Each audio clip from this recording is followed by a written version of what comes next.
विद्वान शिक्षक डॉक्टर भूपेंद्र नारायण लोधीपुरी जी उपस्थित हैं और इस अवसर पर हमारे महाविद्यालय के शिक्षक एवं शिक्षक कर्मी भी उपस्थित हैं। आज के उपस्थिति का कारण सूचना द्वारा पहले दी जा चुकी है। जो देश के महान उद्योगपति के निधन के उपरांत शोक सभा के रूप में हम लोग शोक सभा आयोजित करने के लिए हम लोग उपस्थित हुए हैं। मित्रों, आप सब जानते हैं कि रतन टाटा जी अपनी कंपनी को विश्व के लगभग 100 देशों में विकसित किया था। विश्व के 100 देश में इनका किसी न किसी रूप में कंपनी आज चल रही है, जिसमें न जाने कितने असंख्य लोगों को ये रोजगार दिए। ये ऐसे बिजनेसमैन थे जहां पर ये लोक कल्याण के लिए बिजनेस किए। ऐसा नहीं हुआ कि ये समेट करके अपने बटुए में ही रख लिए और कॉस्ट और बेनिफिट को देख करके कंपनी चलाए। आज उनके निधन उनका तो 9/10/24 को ही हो गया, लेकिन हम लोग आज शोक सभा मनाने के लिए आयोजित हुए हैं। 2 मिनट का हम लोग शोक सभा मनाए। इससे पूर्व मैं चाहूँगा कि हमारे बीच भूपेंद्र बाबू हैं, जो कुछ इनके द्वारा भी हम सुनना चाहेंगे टाटा के बारे में। एक बात और स्पष्ट मैं कर दूं कि हमारे महाविद्यालय के ऊपर भी उनका एक ऋण है। जब हम तत्कालीन प्राचार्य महावीर बाबू थे यहाँ और एमपी भी थे वो, उस समय इनको अनुदान के रूप में टाटा आयरन हॉस्टल मिला था, जो आज टीपी कॉलेज में अवस्थित है और लगभग 24 बेड का हॉस्टल है। जिस समय वो हॉस्टल बना था उस समय काफ़ी चर्चा हुई थी इस बात को लेकर के, और बड़े चाव से हमारे स्टूडेंट उसमें रहते थे। अभी तो थोड़ी उस हॉस्टल की अवस्था थोड़ी गंभीर हो गई है, उसको भी हम लोग अब नए सिरे से सुधार करके उसमें नए अधीक्षक, छात्रावास अधीक्षक के रूप में डॉक्टर भूपेंद्र बाबू को जिम्मेदारी दी गई है, जो वहाँ देखरेख करते हैं और उसके ठीक ढंग से उसको सुचारू रूप से चलाने के लिए इनको जिम्मेदारी दी है। तो मेरा निवेदन है डॉक्टर भूपेंद्र बाबू से कि 2 शब्द अपने मुखारबिंद से उनके बारे में बोले और हम लोगों को अनुग्रहित करें।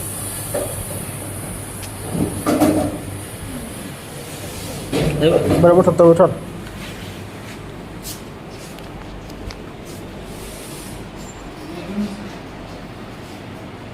आज हम लोग इस शिक्षक प्रकोष्ठ में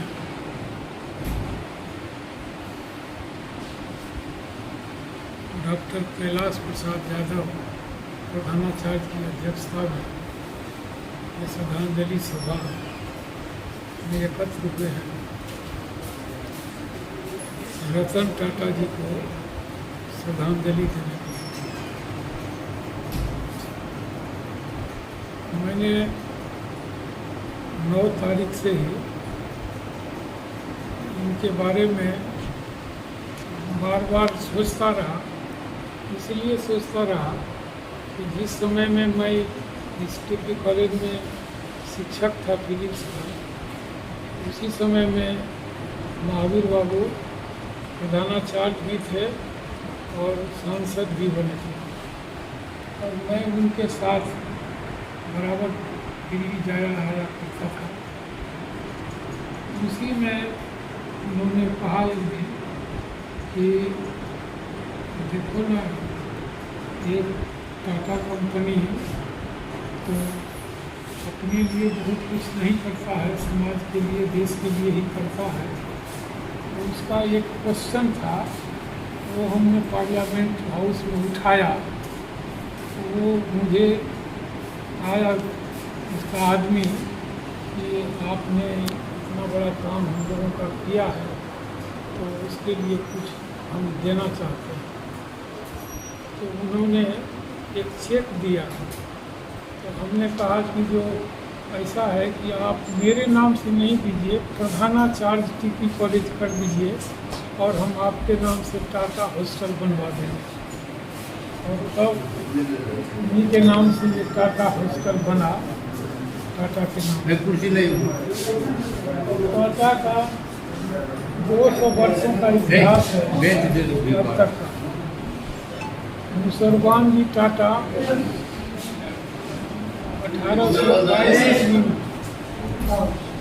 1822 ईस्वी में उनका जन्म हुआ। उन्होंने आदि पुरुष थे वो।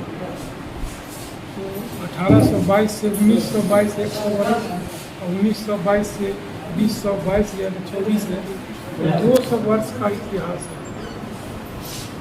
तो टाटा हुए मुसलमान जी टाटा, फिर उनका लड़का हुआ जमशेद जी टाटा, जिनके नाम से जमशेदपुर रखा गया है। उनको 2 लड़का हुआ, दोराब जी और एक हुए रतन जी, सर रतन जी। 2 ठो नाम रतन का इसमें परिवार में आता है। तो मुसलमान जी टाटा का पोता हुआ सर रतन जी। उनको बाल बच्चा नहीं है। उन्होंने गोद लिया एक लड़के को जिसका नाम था नवल। इसीलिए अखबार में देखे होइएगा कि रतन नवल टाटा लिखा हुआ मिलेगा। तो इनके पिताजी का नवल नाम आ गया है। हालांकि इनके पिताजी अच्छे विचार के नहीं थे। उन्होंने उनकी माँ के रहते हुए दूसरे जर्मन की लड़की से शादी करके जर्मनी चले गए। और ये उसी कारण से 3 बार 3 लड़की से इनकी शादी लगी भी, लेकिन शादी हो नहीं पाई। ये भी कुमारे रह गए। तो ये वास्तव में जैसे भूपेंद्र नारायण मंडल उनके नाम से विश्वविद्यालय है, उनको लोग संत राजनीतिज्ञ कहते हैं। मैं उनके साथ भी खूब रहा हूँ। वास्तव में वो राजनीति में संत ही थे।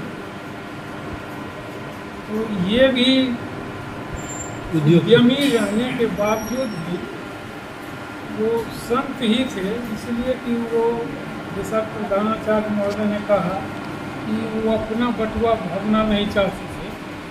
वो परोपकारी थे। वो चाहते थे कि वो नैतिकवान भी थे बहुत ज़्यादा, अपना कुछ भी नहीं लेते थे। वो जितना इनका शेयर बनता था उतना रखने के बाद कभी नहीं चाहे कि हम विश्व में या भारत में पहला नंबर का धनी आदमी गिने जाए, वैसा नहीं। दान करने में पहला नंबर का आदमी हो, उसमें इनकी अभिरुचि बहुत ज़्यादा रहती है। एक बात तो मैं कहना चाहूँगा हाउस को, थोड़ा विषयांतर होगा। हम कलाम साहब के साथ भी बहुत रहे, डॉक्टर APJ अब्दुल कलाम।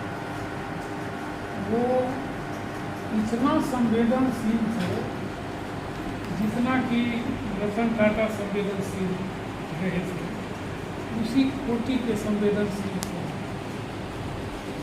वो एक बार बालासोर के जंगल में 4-5 तो अपने जूनियर साइंटिस्ट को भेज दिया कि जाओ वहाँ पर रॉकेट लॉन्चिंग स्टेशन बनाओ। लेकिन एक बात, जितनी ज़मीन चाहिए उसमें वृक्ष नहीं कटना चाहिए। 3-4 घंटा पसीना बहाया, लेकिन जितनी जगह चाहिए उसमें एक वृक्ष कट रहा था, बीच में एक टोकरी। कहा कि जो एक ठो को काट ही दो, और कितना खोजेंगे। तब तक 2-3 छुआ लगाया कि उधर से कलाम साहब आ रहे थे। वो गाड़ी रोक करके दौड़ के जाने लगे, बोले स्टॉप स्टॉप, और तब रुका। कहा कि देखो तो इस पर कितने चिड़िया का घोंसला बना हुआ है, ये काट दोगे तो ये सब बेघर हो जाए। इतनी संवेदनशीलता थी उनमें कि 3-4 घंटा और घूमते घामते अंत में वैसी जगह खोज के निकाल लिए जहाँ पर कि एक भी वृक्ष नहीं काटा। वैसे ही थे ये संवेदनशील रतन जी। वो एक बार इनका कुत्ता बीमार हुआ, वो अमेरिका ले गए इलाज कराने के। उसी समय में इनको माने यूके का जो सम्राट था वो इनको पुरस्कार देने के लिए बुलाया था। इन्होंने रिफ्यूज कर दिया कि मेरे कुत्ते की तबीयत खराब हो गई है, मैं इसको लेके USA जा रहा हूँ इलाज कराने। और उन्होंने कमेंट दिया कि इससे बड़ा नेक इंसान धरती पर पैदा नहीं हुआ। और वो जब लौट करके आए वहाँ से रतन जी, तो 165 करोड़ रुपये का उन्होंने यह सोचा कि गरीब आदमी या जिसके पास कुत्ता होगा वो अगर बीमार होगा तो सबको तो इतना पैसा नहीं है कि वो अमेरिका ले जाके इलाज कराएगा।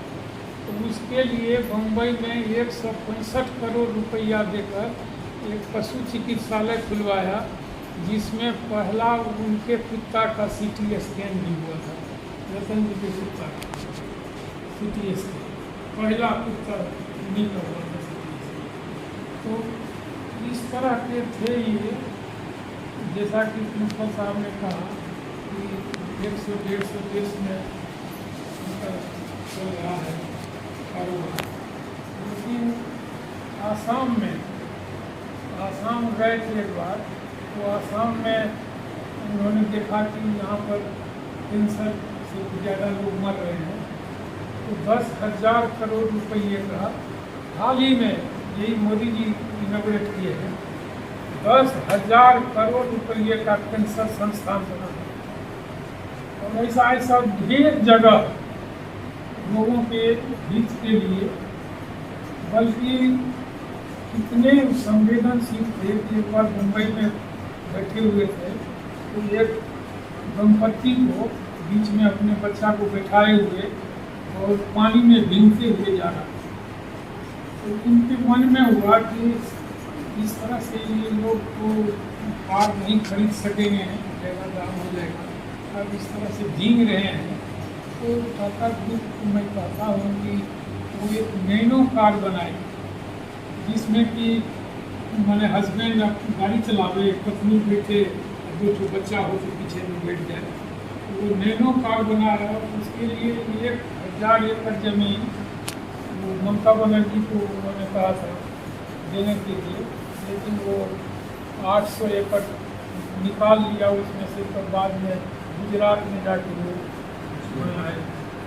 तो ये बहुत संवेदनशील आदमी थे, इसीलिए उन्होंने प्रिंसिपल साहब से कहा रात में ही कि टाटा हॉस्टल बना है, आप इसके प्रधान हैं, कम से कम टाटा ग्रुप के ये रतन जी को जरूर बनता है। तो कोई खबर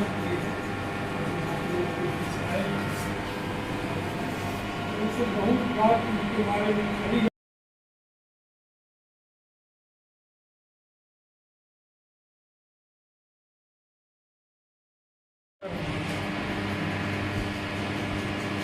मुट्ठी बांध कर आए, जरा तुम ख्याल कर लो, पसारे कर गिरा होगे, इसे भी याद कर लो। अरे धन संग्रह की लालसा तो व्यर्थ है सब, निछावर लोक हित कर स्वयं को आबाद कर लो। इन्हीं कंपनियों के साथ मैं इनको